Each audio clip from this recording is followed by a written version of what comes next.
Hello and welcome to the Villa Park podcast. It's me, Rich, and I'm back with another Transfer Talk daily show, rounding up all the latest Aston Villa transfer news. And it's still been a busy old day. Before we get into it, please smash that like button, hit the subscribe button. We hit 5,000 subscribers over the last couple of days, which is absolutely fantastic. So we're now on the road to 10k.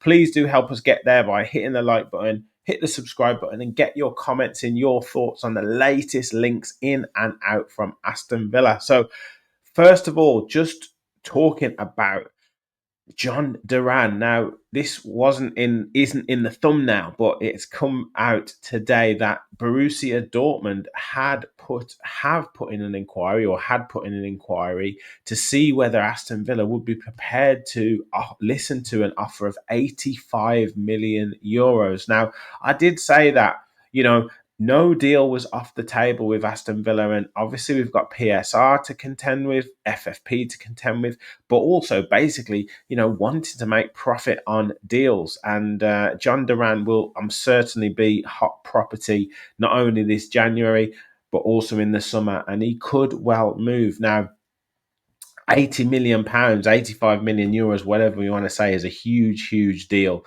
I think we got him for something like 17 million. So it would be a huge profit. But at the same time, he is a massive talent. One of the best talents in the world at the moment, particularly as a striker. So look, it leaves Villa in a bit of a predicament. You obviously want to make sure you've got your ducks in a row to see who you could sign to potentially replace someone like Jhon Duran. But I'm pretty sure that deals coming in, offers coming in, bids coming in, they will be coming thick and fast. And Jhon Duran's agent will certainly be courting a lot of interest for him. So I don't think this will be the last of it. I don't think he goes to Borussia Dortmund, but it's interesting to see that link. We obviously, yes, I know Ian Maatsen wasn't a Dortmund player, but he's a Chelsea player.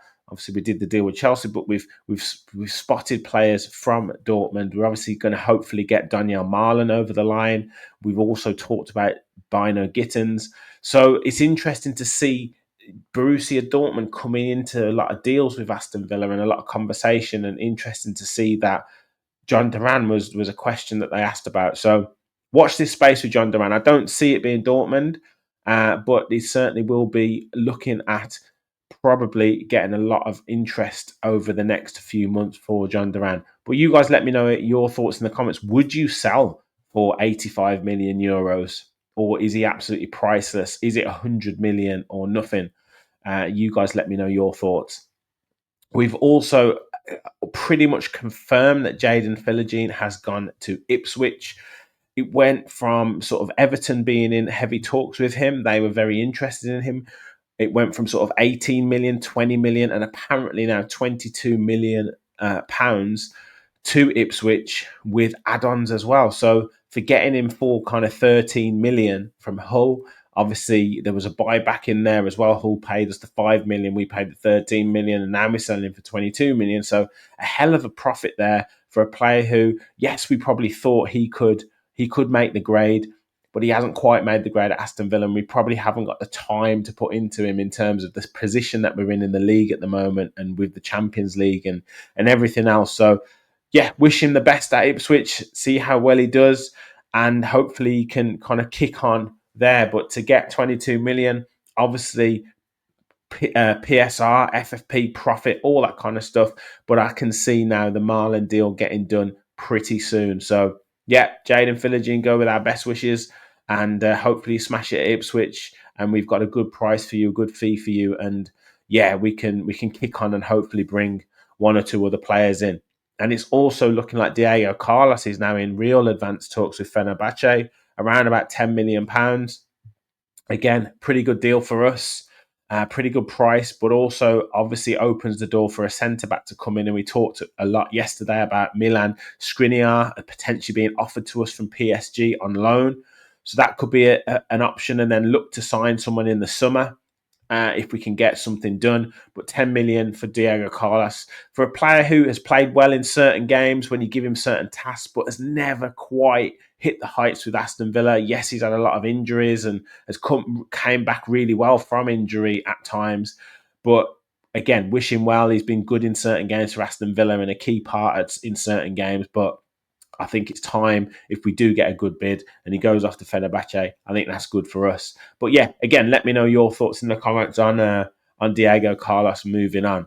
Now, we've also been linked again with a couple of defenders and fullbacks at that. I guess Juan Foyth is another name that constantly gets linked with Aston Villa. Obviously, Unai Emery having him at Villarreal.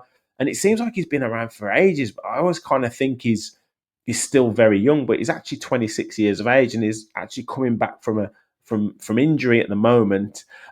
He obviously played for Tottenham for quite a few years, didn't really feature a lot for them, only featuring 16 times from between 2017 and 2021, scoring 1 goal. He went on loan to Villarreal, playing 16 games. And then he played for Villarreal since signed in 2021 and has played 63 times, scoring 4 goals, and has 18 caps for Argentina. So he's quite a versatile player, probably the old style utility player, can play in midfield. Unai Emery used him at right back. He's got a great engine, but can also play it in the centre as well. But in terms of his SofaScore ratings, it's very difficult to get too much of a read on him because he hasn't played too many times in La Liga. This is last season. Obviously operated right back pretty much, came into the centre a couple of times, but only played 12 times, had 12 starts, managed to score 1 goal, missed 1 big chance, scored with his head, had 1 assist, created 1 big chance, and his possession stats are pretty good. 80%, high 80 in his own half, 77% in the opposition half, 1 clean sheet, and 4.8 ball recoveries. So he's quite a lot about winning the ball back. 54% in terms of ground duels, 56% in terms of total duels won. Pretty decent in the air, 60% in terms of aerial duels won, and pretty good with the dribbling skills as well. 1.7 dribbles per game at 77%. But like I say, difficult to get a real big sample size because only played 12 times last season in the league and there's only played twice this season. So obviously suffered with injury and looking to kind of, I guess, kickstart his career now. Would he be an upgrade, so to speak, on Matty Cash in that right back position? I don't know. He would be a good utility player, a good kind of backup player, a good squad player to come in and be solid and a really good engine. But we've talked about Juan Foyth for so long in terms of an Unai Emery type player. But I don't know. I'm not too sure about whether he would fit in with what Aston Villa want to do right now. But again, let me know your thoughts in the comments.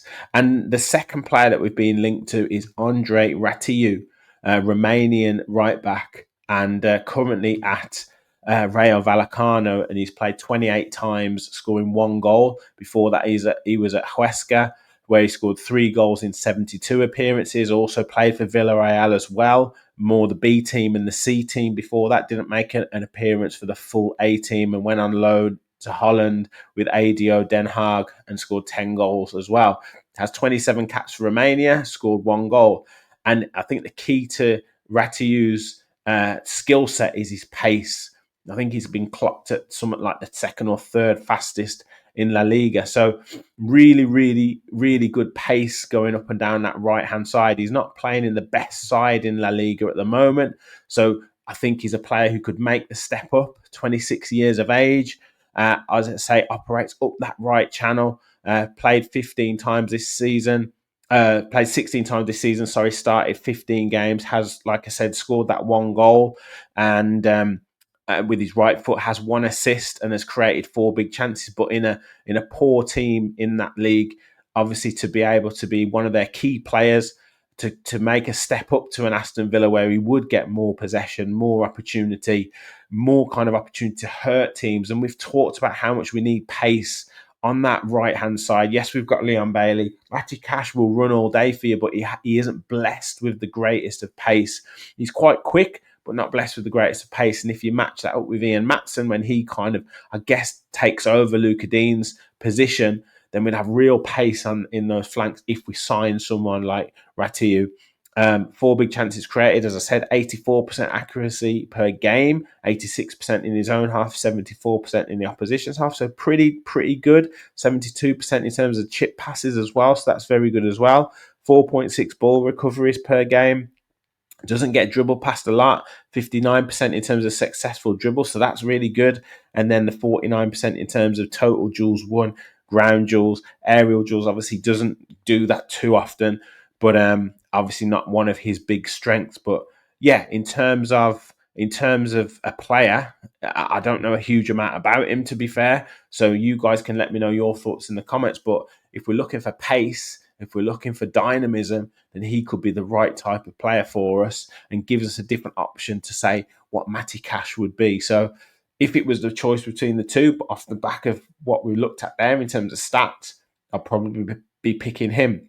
So that would be good. Obviously, the Mingueza deal is still potentially there, but it's looking like these sort of 3 or 4 are the right backs that we're probably looking at between. So yeah, let me know your thoughts in the comments. Obviously, Robin Olsen looks like he's going out the door as well. I think Louis Barry's picking up interest from Millwall as well as Derby. So a few things going to get done in the next couple of days. I've heard that Barry is being assessed by Unai Emery in training. It's still very likely that he's to go on loan. Doesn't look like he's going to play against West Ham, because obviously that would, if he played in that game, that would kind of stop him from going out on loan. So he's maybe giving it a week or two to see what he's like in training, to see whether he keeps him around, because there will definitely be clubs that will be interested in right up until the end of the window. So that's interesting to see. So yeah, we're looking like we're doing some business. I'd love to get Marlon over the line before the weekend, and then we can really push on for this right back position. But great to make some profit on Philogene. Great to see if we can get a fee for Diego Carlos as well. And Jhon Duran is going to attract a lot of interest. That 85 million euro inquiry from Dortmund, I think, signals that he's going to get a lot of interest. That's it from me. I will be back tomorrow with a match preview for the West Ham game, so please look out for that one. Also back with more transfer talk show as well, rounding up all the latest news. Potentially, hopefully, we get a signing over the line. Make sure you hit that like button. Make sure you hit that subscribe button. We're past 5K now, on the road to 10K, so please help us continue to grow. Thank you, everyone, for watching. And as always, remember, we'll follow the Villa.